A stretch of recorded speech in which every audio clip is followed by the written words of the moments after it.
Good morning, good morning, good morning. I hope that everyone's weekend was absolutely wonderful. And so we're going to get into the week and we're going to start it off on a positive note. But before we do that, man, let me first of all offer some explanation for last week and for the week before.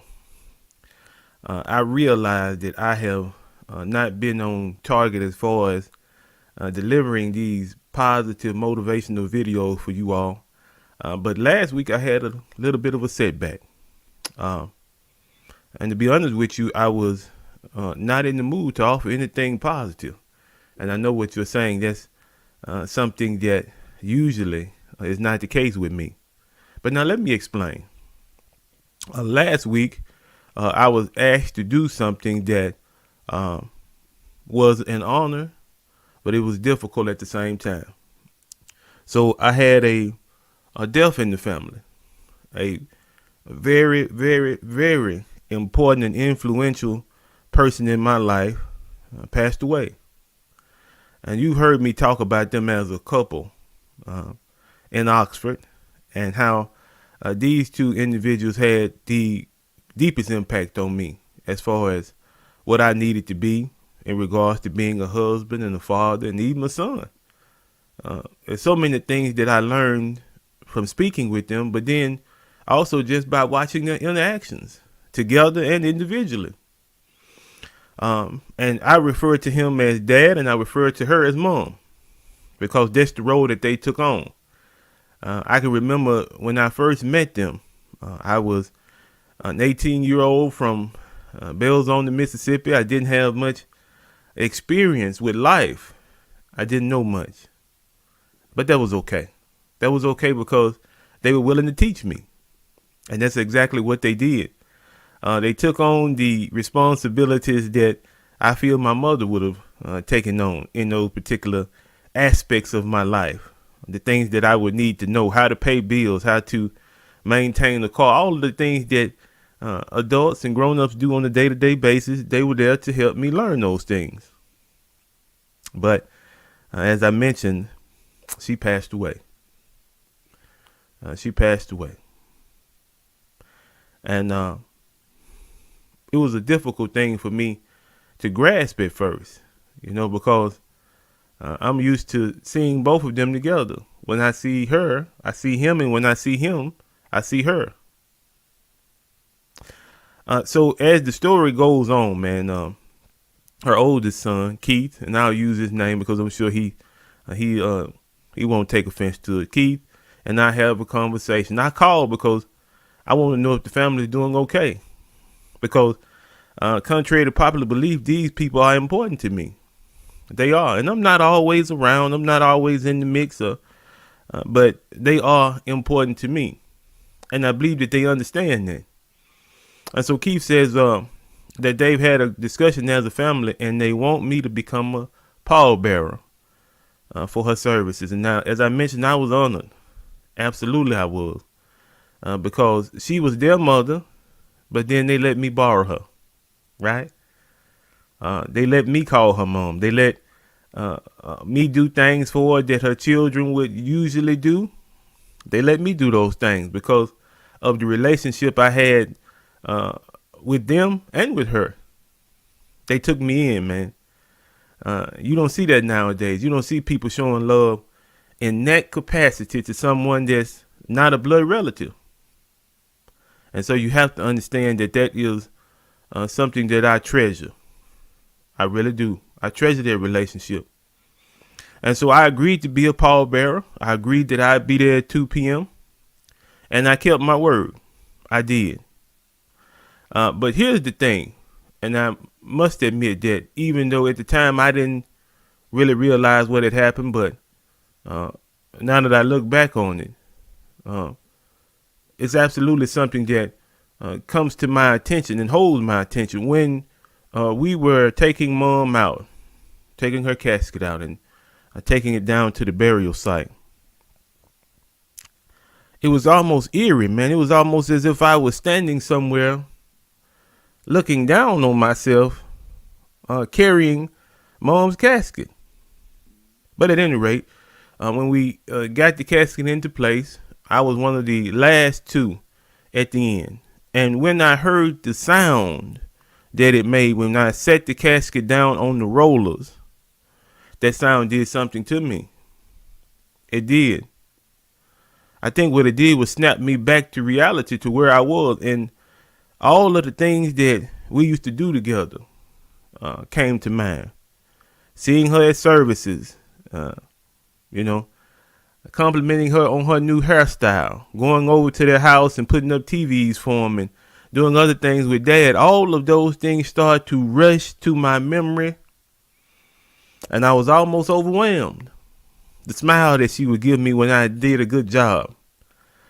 All of those things rushed back to memory, man. But I'm thankful for the time with her. I'm thankful that I even came to know her. And I know what you're saying at this particular time, Marcus. This is supposed to be positive and upbuilding, right? And I plan to end it that way. I just wanted to give you some background on why it was that last week I just simply wasn't able to bring anything positive. Matter of fact, the whole of last week was a difficulty for me. And I couldn't figure it out until I talked with my daughter, and she said, Daddy, then you just come from a funeral? And so all of last week, man, I was dealing with it. And I'm sure that my brothers and, everybody around me who had to deal with the same thing, man, I'm sure that their week probably went about the same as mine. I know his week probably was difficult. It probably was. And I'm giving everybody the space that they need to try to at least come to grips with things as they are. And then, of course, you know me, I'm going to make sure that they're okay. I'm going to call and check on them, send them text messages to tell them that I love them, because that's what you do as a family. That's what Mom would have wanted us to do. And so that's what we're going to do. She had such an impact, man. I'm sitting here thinking about all of the things that, she taught me. And it was quite a bit, man. So much so that my mom, my real mom, she acknowledged the relationship that we had. We were very close. We were. And this is in this type of situation where a person just claims to be close to you just because they know you or they know some of the things that have happened in your life. No, this is a woman who on Friday evening after classes, after all the classes are done, I get a phone call from her. And I'm delighted to get this phone call because you know what? That means Mom has cooked. And usually she never lets me down. She said, okay, Marcus, I've cooked. And after she said that, then I would talk to Dad, and Dad said, boy, can you get out here? So they stayed a little way away from campus, but it was my responsibility to get out there. That's what he would say. Now we cooked, you got to come get it. And so here I am scrambling to borrow $2 or $3 from a friend of mine, man, and we are going, because when we get there, we are going to eat to our heart's content, and Mom is going to send us back to the dorm with enough food for the next week. That's what she would do. That's what she would do, man. And as I mentioned, I was humbled and I was honored to be a part of her celebration, the celebration of her life, really, because that's what we did. Because she was the kind of woman that if she loved you, you knew it. Wasn't no doubt about it. And here's the positive point.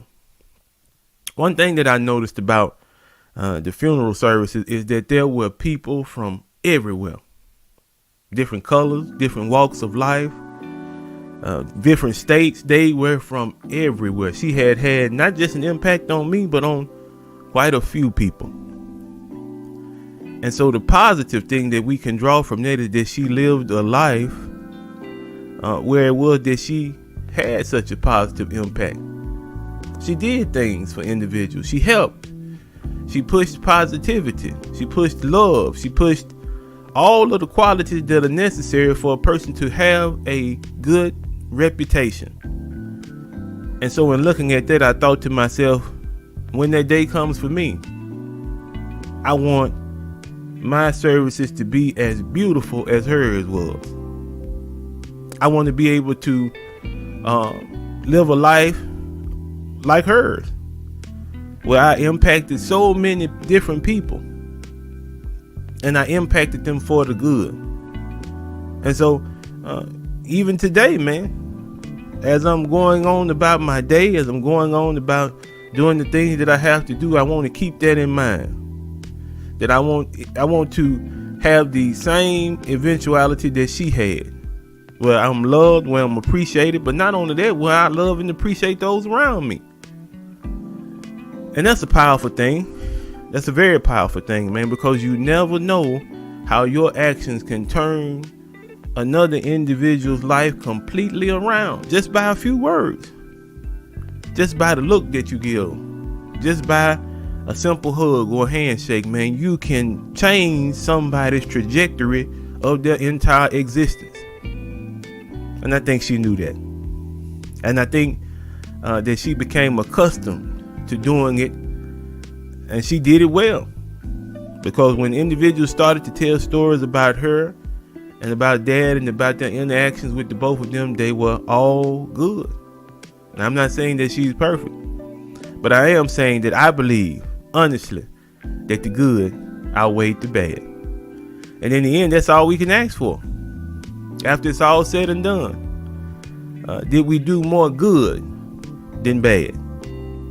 And I think that if you can answer yes to that particular question, I think you've lived a good life. So you know how we end this thing, man. I'm back, y'all. I'm back. No, it took a while for me to, get things in order, but we're back. And as always, we're going to be just as positive as we need to be. So do something positive. Maybe there's a difficulty that you need to work out. Maybe there's someone at your job that you don't get along with too well. Do something positive, whatever it is, and I guarantee you that it'll come back to you in greater measure. So we love you, man. Peace.